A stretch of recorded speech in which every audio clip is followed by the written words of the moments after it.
ભોજન અને ભક્તિનો ત્રિવેણી સંગમ એટલે જૂનાગઢનો શિવરાત્રીનો મેળો।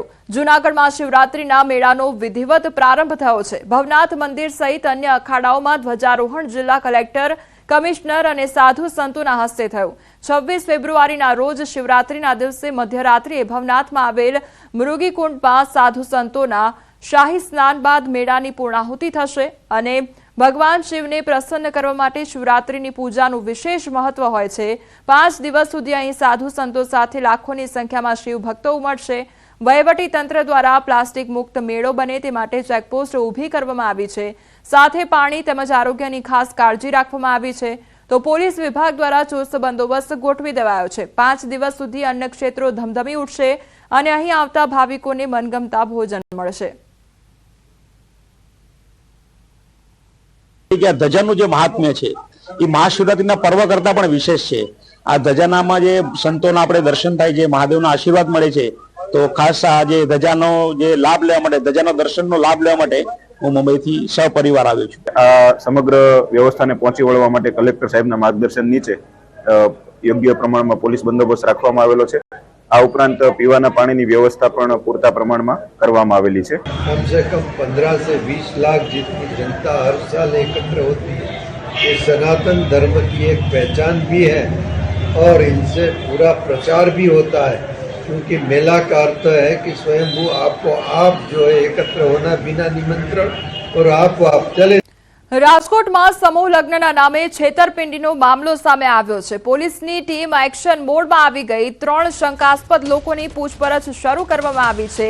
2 આયોજકો પોલીસની હાથવતમાં અને મુખ્ય આયોજક ચંદ્રેશ છત્રોલા ફરાર છે। દિલીપ ગોહિલ અને દીપક હિરાણી પોલીસની હાથવતમાં હોવાનું સામે આવ્યું છે। તો સમૂહ લગ્નના આયોજકોના ઠેકાણા અને ઘર ઉપર પોલીસે તપાસ કરી। રેલનગર સ્થિત ગેવાર આવાસ યોજનામાં પણ પોલીસે તપાસ કરી અને ગઈકાલે રાત્રિના જ આયોજકો ઘરે અલીગઢી તાળા લગાવીને ભાગી ગયા છે। તો ત્રણેય આયોજકોના નજીકના સગા અને સ્નેહીઓનો પોલીસ સંપર્ક કરી ફરાર આયોજકોને દબોચી લેવા કાર્યવાહી કરી રહી છે। ટૂંક સમયમાં આયોજકો પૈકી એક હાથમાં આવે તેવું શક્યતા વ્યક્ત થઈ રહી છે। તો મવડી સ્થિત એક આયોજકની દુકાન અંગે પણ પોલીસે તપાસ હાથ ધરી છે। વિદ્યાર્થીઓમાં બોર્ડની પરીક્ષાનો ડર ઓછો થાય તે હેતુથી મહેસાણાની એક ખાનગી શાળાએ નવતર પ્રયોગ કર્યો છે। ધોરણ 10ના વિદ્યાર્થીઓ માટે શાળા દ્વારા પ્રી બોર્ડ એક્ઝામનું આયોજન કરવામાં આવ્યું। બોર્ડ એક્ઝામમાં બારકોડ સ્ટીકર કેવી રીતે લગાવવા, ખાખી સ્ટીકર કેવી રીતે લગાવવા તે સહિતની તમામ માહિતીથી પરીક્ષાર્થીઓ માહિતગાર થયા। વિદ્યાર્થીઓ પણ આ આયોજનથી ખુશ છે અને તેમનામાં બોર્ડની પરીક્ષાનો ડર દૂર થયો તેમ જણાવી રહ્યા છે। પ્રી બોર્ડ એક્ઝામ લેવાથી અમારો એક્ઝામ ફોબિયા હતો એ ખૂબ દૂર થયો। સપ્લિમેન્ટરીમાં કઈ રીતે લખવું, કઈ રીતે માહિતી ભરવી, સુપરવાઇઝર જોડે કઈ રીતે વાત કરવી અને બધી સ્ટીકર કઈ રીતે લગાવવા એ બધાની અમને માહિતી ખબર પડી। અને સ્પીડ રાઇટિંગ કરવાથી તમે 3 કલાકમાં આરામથી 2 પેપર લખી શકીએ, તેના માટે સ્પીડ રાઇટિંગ કરાવ્યું। પછી બોર્ડની એક્ઝામમાં ડર હોય તે ડર દૂર કરવા અમને પ્રી બોર્ડ એક્ઝામ અપાવી।